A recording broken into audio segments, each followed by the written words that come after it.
Madam, আপনি সালোক সংশ্লিষ্ট বলছিলেন তখন একটা খাবার তৈরি হয়, ওটা কি ধরনের খাবার বললেন? সরকারি জাতীয় খাবার। আচ্ছা, স্মলেস্ট ফর্ম অফ কার্বোহাইড্রেট কি বলুন তো? আচ্ছা, আর্টিফিশিয়াল দুটো কার্বোহাইড্রেট নাম করুন।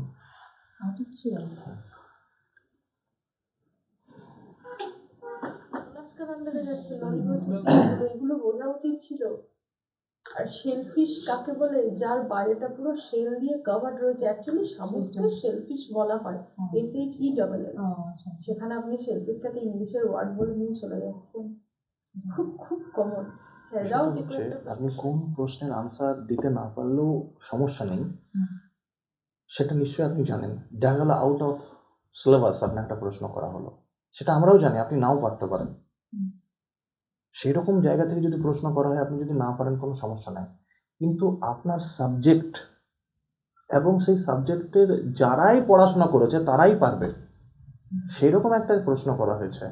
আর সেই প্রশ্ন যদি আনসার স্কিপ করা হয়, তো তখন তো আমার ধারণা কেমন হবে, আপনার ধারণা বা কেমন হবে, তাই না? না, বেসিক জায়গা। তো এগুলো থেকে আপনাকে রিকভারি করে নিতে হবে, এই দুর্বলতার জায়গাগুলো থেকে আপনাকে রেডি হতে হবে, তাহলেই হবে। ঘাবড়ানোর কিছু নেই, আপনার নলেজ নেই তা নয়, নলেজ আছে বলেই কিন্তু আজকে এই চেয়ারটায় এসেছেন, বসেছেন, নলেজ আছে। আপনি হয়তো এখানে এসে নার্ভাস হয়ে গেছে, প্রথম দিন তো প্রচুর নার্ভাস হয়েছিলেন, কিন্তু আস্তে আস্তে অনেকটা রেডি হয়েছেন, আরও রেডি হতে হবে। এবার আপনি বলবেন ম্যাডামকে বলবেন, ম্যাডাম আপনি এত বলছেন, ভয় পেয়ে যাচ্ছি, কিন্তু এটা নয়, কিন্তু আমরা ভুলগুলো ধরছি, আমরা যাতে বাধা দিচ্ছে আপনাকে, যাতে এগুলো কারেকশন আপনি করতে পারেন।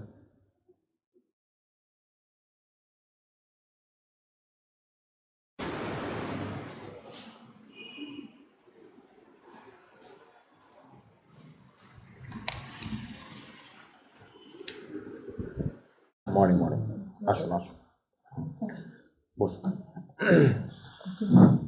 বলুন ম্যাডাম, আপনার সাথে। আমার নাম সুনন্দা রায়। সুনন্দা রায়, ওকে ওকে। আমি বীরভূম জেলার নহাটি থানার অন্তর্গত তৈলপাড়া গ্রাম থেকে এসেছি। হ্যাঁ, আমার মাধ্যমিক কলকা হাই স্কুল থেকে 2014 সালে। আচ্ছা, আগে সুনন্দা শব্দটার অর্থ বলুন ম্যাডাম। সুনন্দা শব্দের অর্থ কাউকে আনন্দ দেওয়া। আচ্ছা, তাকে সুনন্দ বলে। আচ্ছা, বেশ বেশ, তারপরে? 2016 সালে আমি উচ্চ মাধ্যমিক পাস করেছি কলকা হাই স্কুল থেকে। গ্র্যাজুয়েশন করেছি বর্ধমান ইউনিভার্সিটিতে 2019 সালে। এবং তারপরে 2021-এ আমি কল্যাণ ইউনিভার্সিটিতে বিএড কমপ্লিট করেছি। আমার হবি রিডিং। আচ্ছা আচ্ছা আচ্ছা, বেশ। সাবজেক্ট হলো লাইফ সায়েন্স। লাইফ সায়েন্স, আচ্ছা, বেশ বেশ। তাহলে আপনি 9-10-এর শিক্ষিকা হতে চাইছেন, তাই তো? বেশ বেশ। বীরভূম থেকে এসেছেন। আচ্ছা ম্যাডাম, বলুন তো, দুজন বীরভূমের নোবেল জয়ী দুজন ব্যক্তির নাম বলুন। স্যার অমর্ত্য সেন, আর তো আমাদের কেন পেয়েছেন উনি নোবেল জানেন আপনি? অর্থবিদ। হ্যাঁ, কত সালে পেয়েছিলেন ওটা জানা আছে আপনার? স্যার এই মুহূর্তে। আচ্ছা, আরেকজনও বলুন।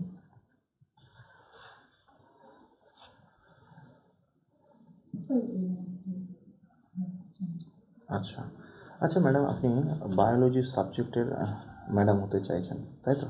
আচ্ছা, ক্রোমোজোমের কাজ কি ম্যাডাম বলুন তো? ক্রোমোজোমের কাজ হচ্ছে বংশগতির ধারক এবং বাহক হিসেবে কাজ করে। আচ্ছা, সালোক সংশ্লেষ কি জানা আছে? হ্যাঁ, সালোক সংশ্লেষের সংজ্ঞাটা বলুন। যে শারীরবৃত্তীয় প্রক্রিয়ায় উদ্ভিদ সূর্যালোকের উপস্থিতিতে এবং ক্লোরোফিলের সহায়তায় অক্সিজেন এবং জল গ্রহণ করে সে কার্বন ডাইঅক্সাইড এবং জল নির্গত করে, সেই পদ্ধতিকে বলা হয়, এবং শর্করাজাত খাদ্য তৈরি করে, সেই পদ্ধতিকে বলা হয় সালোক সংশ্লেষ। আচ্ছা, এখানে আপনি একটা শব্দ ইউজ করেছেন, শারীরবৃত্তীয় প্রক্রিয়া। এটাকে শারীরবৃত্তীয় প্রক্রিয়া কেন বলা হচ্ছে? কারণ স্যার উদ্ভিদ দেহের মধ্যেই ঘটনাটা ঘটছে, সেই জন্য। তাই? আচ্ছা, সালোক সংশ্লেষের যে একটা ইকুয়েশন আছে, ইকুয়েশনটা কি বলুন তো? স্যার 6O2 প্লাস 12H2O, এবং যে সেটা ক্লোরোফিল সে সহায়তায় এবং সূর্যালোকের সহায়তায় সেটা তৈরি করবে C6H12O6 plus 6CO2 plus 6H2O। আচ্ছা, আমরা যখন সালোক সংশ্লেষ হচ্ছে তখন কার্বন ডাইঅক্সাইড গাছ নিচ্ছে আর অক্সিজেন ত্যাগ করছে। তাহলে গাছ তো আমাদের প্রচুর লাগাচ্ছে, তাই না? তারপরেও এই যে গ্লোবাল ওয়ার্মিং হচ্ছে, কেন হচ্ছে? স্যার, এই উন্নত দেশে মানে এখন অনেক রকমের কলকারখানা হচ্ছে, এবং সেই কলকারখানা তৈরি করতে বা বড় বড় বিল্ডিং তৈরি করতে অনেক গাছপালা কিন্তু কাটাও পড়ছে, ঠিক আছে? তো সেই জন্য গ্লোবাল ওয়ার্মিংটা।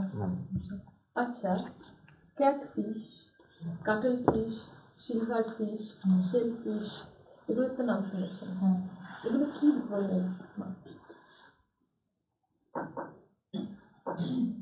সামুদ্রিক মাছ। ক্যাটফিশ সামুদ্রিক মাছ, সিলভার ফিশটাও সামুদ্রিক মাছ। সিলভার কার্ভ যেটা বলে সেটা তো সাদা জলের মাছ।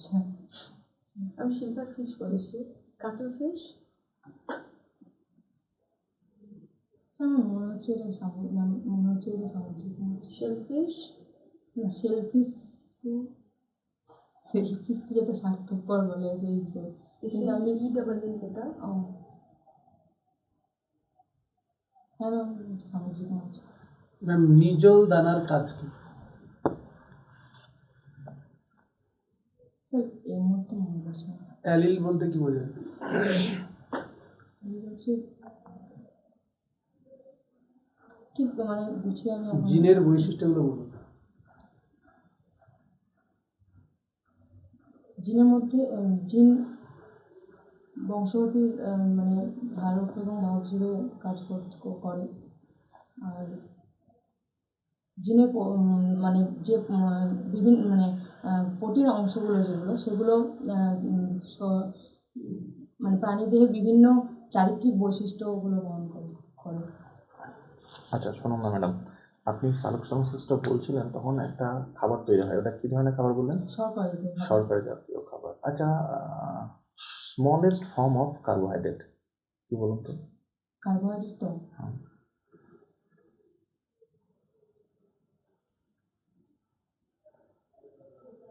Smallest form of carbohydrate. Sir একটু টাইম। হ্যাঁ হ্যাঁ।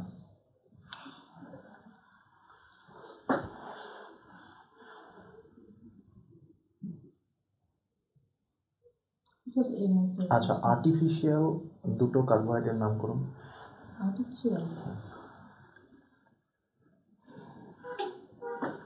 সব থেকে ইম্পর্টেন্ট পার্ট কি বলতো? হ্যাঁ, মস্তিষ্ক। সেরকম কোষেরও কিন্তু আমরা আগের দিনকে কি করেছিলাম, কোষটা শুরু করেছিলাম। এবার আমরা কোষের মধ্যে কি বলেছিলাম, বিভিন্ন অনেকগুলো অঙ্গাণু থাকে, তাই তো? তার মধ্যে আজকে একটা অঙ্গাণু নিয়ে আমরা আলোচনা করি, ঠিক আছে? হ্যাঁ, এবার আমি এক্ষুনি বললাম যে আমাদের শরীরের সব থেকে মেন পার্ট হচ্ছে মস্তিষ্ক। সেরকম কোষেরও কিন্তু মেন পার্ট হলো মস্তিষ্ক, এবং সেই মস্তিষ্ক কাকে বলে জানো? কোষের, হ্যাঁ, নিউক্লিয়াসকে। ঠিক আছে, আজকে আমরা শুরু করব নিউক্লিয়াস।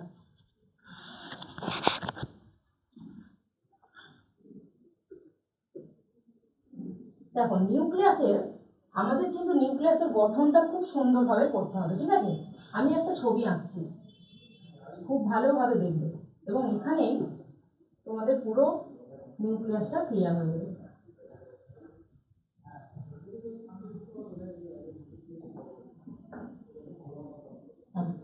নিউক্লিয়াস হলো কিন্তু দ্বিপর্দা, দুটো আবরণ আছে, দ্বিপর্দা বিশিষ্ট। এখানে, ঠিক আছে, আমি আগে ছবিটা একটু করে নিই, তারপরে তখন তোমাদেরকে বোঝাচ্ছি।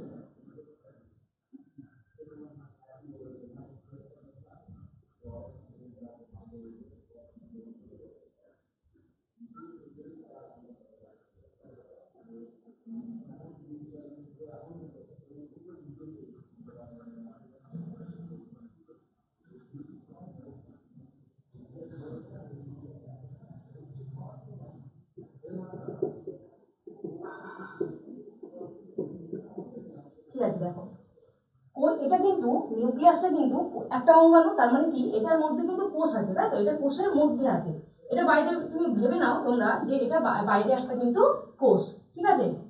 কেন বলছি কারণ বুঝতে পারবে এবার। নিউক্লিয়াস হলো, তাহলে আমরা প্রথমে নিউক্লিয়াসের সংজ্ঞাটা করবো। হ্যাঁ, নিউক্লিয়াস হচ্ছে ইউক্যারিওটিক কোষের, এটা ইউক্যারিওটিক কোষের মধ্যে দেখা যায় নিউক্লিয়াস। ইউক্যারিওটিক কোষের যে ক্রোমাটিন যুক্ত, এগুলো হচ্ছে ক্রোমাটিন, আমি পরে বলছি, ক্রোমাটিন যুক্ত যে ঘন অংশটা থাকে এবং যেটা কোষ বিভাজন ও কোষের বিপাক্রিয়া নিয়ন্ত্রণ করতে সাহায্য করে, তাকে সেই অঙ্গাণুকে আমরা বলবো কিন্তু নিউক্লিয়াস। এবার দেখো নিউক্লিয়াস বললাম দুটো পর্দা যুক্ত, তাহলে এটা হচ্ছে ভেতর দিকে আছে, তাহলে এটা কি হবে, এটা হচ্ছে অন্তঃপর্দা। ঠিক আছে, আমি এখানে পয়েন্ট করছি, এটা হলো অন্তঃপর্দা, অন্তঃপর্দা। এবার এটা বাইরে আছে, তাহলে বাইরের দিকে হবে এটা বহিঃপর্দা, বহিঃপর্দা। এই পর্দার মিডিলে কিছু ছোট ছোট ছিদ্র দেখা যায়।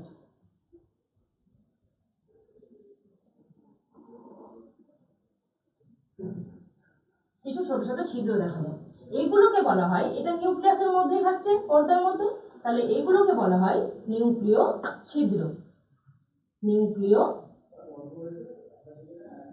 ছিদ্র। এই নিউক্লিয় ছিদ্রের কাজ কি হবে, দেখো ভেতরে ভেতরে কিন্তু এই এই যে বাইরে এটা কোষের, এটা কোষ, গোটাটা কোষ, এই কোষের মধ্যে এখানে কি আছে, এখানে আছে সাইটোপ্লাজম, সেরকম ভেতরেও এই এই তরল অংশ থাকে, সেটাকে বলা হয় নিউক্লিওপ্লাজম। ঠিক আছে, আমি বলছি, তাহলে এই সাইটোপ্লাজম এবং ভেতরে যে নিউক্লিওপ্লাজম সেটার মধ্যে কিন্তু সংযোগ রক্ষা করে। ঠিক আছে, এবার এবার এখানে একটা জিনিস, যে নিউক্লিয়াসের কিন্তু চারটে ভাগ। হ্যাঁ, একটা হচ্ছে পর্দা, নিউক্লিয় পর্দা, 2 নম্বর হচ্ছে নিউক্লিয় প্লাজম, 3 নম্বর হচ্ছে নিউক্লিয় জালক এবং 4 নম্বর হচ্ছে নিউক্লিয় লাস, এই যে ঘন অংশটা সেটা নিউক্লিয় লাস। আচ্ছা বেশ। আপনাকে কিন্তু একটু বেসিক লেভেল থেকে প্রশ্ন করা হয়েছে, এমন নয় যে আমরা লাইফ সায়েন্সের খুব ভিতর থেকে গিয়ে কোনো কোয়েশ্চেন করা হয়েছে, খুব খুব কমন এবং একদম বেসিক লেভেলের কোয়েশ্চেন, কিন্তু নিজেকে সেটা ফিল করতে পারছেন যে বেসিক জায়গা এখনো রেডি হতে কত বেশি মনে হচ্ছে, মানে আমি মানে জানি, অথচ সেটাকে এই মুহূর্তে মানে গুছিয়ে বলতে পারছি না, এরকম একটা হচ্ছে আমার মধ্যে। মানে সামান্য সামান্য প্রশ্নগুলো কিন্তু আপনি উত্তরটা দিতে পারছেন না। আর প্লিজ ক্যাটফিশ, সিলভার ফিশ এগুলো একদম কমন জায়গার, ক্লাস 6 পর্যন্ত আছে। ক্যাটফিশ মানে হচ্ছে যাদের গুম্ফ রয়েছে, মানে আপনার যেগুলো জিওল মাছ, যেগুলো সুর দেয়া যেগুলো জিওল মাছ, মাগুর, শিঙি, এগুলো সব ক্যাটফিশের মধ্যে আসছে। সিলভার ফিশ কোনটা, বইয়ের মধ্যে যে ছোট ছোট পোকাগুলো দেখতে পাওয়া যায় তাকে সিলভার ফিশ বলে, কিন্তু ম্যাম সত্যিকারের আর্থ্রোপডের আন্ডারে চলে যাচ্ছে, কিন্তু এগুলো খুব কমন এক্সাম্পল। কাটেল ফিশ মোলাস্কার আন্ডারে যাচ্ছে, ললিপসিস, এগুলো বোঝা উচিত ছিল। আর শেলফিশ কাকে বলে, যার বাইরেটা পুরো শেল দিয়ে কভার্ড রয়েছে, অ্যাকচুয়ালি সামুদ্রিক শেলফিশ বলা হয়, SHELL, সেখানে আপনি শেলফিশটাকে ইংলিশের ওয়ার্ড বলে নিয়ে চলে যাচ্ছেন। খুব খুব কমন, স্যাররাও যে কয়েকটা প্রশ্ন করেছেন খুব কমন। শারীরবৃত্তীয় প্রক্রিয়া কাকে বলে, ডেফিনিশনটা একটু জানতে হবে তো ঠিক করে। আপনি যখন সালোক সংশ্লেষের ডেফিনিশন দিলেন, কথাটা বললেন শারীরবৃত্তীয়, আমি সেই কথাটা নোট করলাম, স্যারও জিজ্ঞেস করলেন আপনাকে, কিন্তু সেই ডেফিনেশনটুকু দিতে পারছেন না। ওই স্যারও খুব কমন কোশ্চেন জিজ্ঞেস করলেন, মেন্ডেলের সূত্র বলতে পারছেন না, দেখতে কোশ্চেন করলে তো সেরকম। আর ডেমো, অনেস্টলি ডেমো অনেক সুন্দরভাবে নিউক্লিওলাস বা নিউক্লিয়াস যদি আপনি পড়াতে চান, নিজেই এসে বলছেন, নিজেই হ্যাপি নন যে এটা এইভাবে শুরু করতে হতো। শুনুন ম্যাডাম, ম্যাডাম তো বলেছেন অনেক কথা, এগুলো মাথায় রাখতে হবে আপনাকে। বিষয়টা হচ্ছে আপনি কোন প্রশ্নের আনসার দিতে না পারলেও সমস্যা নেই, সেটা নিশ্চয়ই আপনি জানেন। দেখা গেল আউট অফ সিলেবাস আপনার একটা প্রশ্ন করা হলো, সেটা আমরাও জানি আপনি নাও পারতে পারেন। সেই রকম জায়গা থেকে যদি প্রশ্ন করা হয়, আপনি যদি না পারেন কোনো সমস্যা নাই, কিন্তু আপনার সাবজেক্ট এবং সেই সাবজেক্টের যারাই পড়াশোনা করেছে তারাই পারবে, সেই রকম একটা প্রশ্ন করা হয়েছে। আর সেই প্রশ্ন যদি আনসার স্কিপ করা হয়, তো তখন তো আমার ধারণা কেমন হবে, আপনার ধারণা বা কেমন হবে, তাই না? না বেসিক জায়গা, তো এগুলো থেকে আপনাকে রিকভারি করে নিতে হবে। এই দুর্বলতার জায়গাগুলো থেকে আপনাকে রেডি হতে হবে, তাহলেই হবে। ঘাবড়ানোর কিছু নেই, আপনার নলেজ নেই তা নয়, নলেজ আছে বলেই কিন্তু আজকে এই চেয়ারটায় এসেছেন, বসেছেন। নলেজ আছে। আপনি হয়তো এখানে এসে নার্ভাস হয়ে গেছে, প্রথম দিন তো প্রচুর নার্ভাস হয়েছিলেন, কিন্তু আস্তে আস্তে অনেকটা রেডি হয়েছেন, আরও রেডি হতে হবে। এবার আপনি বলবেন ম্যাডামকে বলবেন, ম্যাডাম আপনি এত বলছেন, ভয় পেয়ে যাচ্ছি, কিন্তু এটা নয়, কিন্তু আমরা ভুলগুলো ধরছি, আমরা যাতে বাধা দিচ্ছে আপনাকে, যাতে এগুলো কারেকশন আপনি করতে পারেন। হ্যাঁ বলুন, ডেমো না কি বলবেন? ডেমোটা মানে দেখুন, বায়োলজি লাইফ সায়েন্স বা বায়োলজি এমন একটা সাবজেক্ট ম্যাডাম, যখন আপনি পড়াবেন না, বাচ্চারা পাগলের মতো শুনবে কথা আপনার, কিন্তু সেই রকমভাবে আমি পেলাম না। এত অ্যাট্রাকটিভ আমি ক্লাস পেলাম না ম্যাডাম। একটা বায়োলজি সাবজেক্ট রিয়েলি যখন আপনি ছেলেদের সামনে প্রেজেন্ট করবেন না, পাগলের মতো শুনবে, ইচ্ছা না থাকলেও তারা শুনবে। সেটা আমরা সুনন্দা ম্যাডামের কাছে পাইনি, এই জন্যই আমরা বলছি। তবে আমরা চাইছি যেন আগামী দিন সুনন্দা ম্যাডাম বায়োলজি সাবজেক্টের মতো যেন পড়ে। বেশ, পরের দিন ভালো হবে। আজকে কথা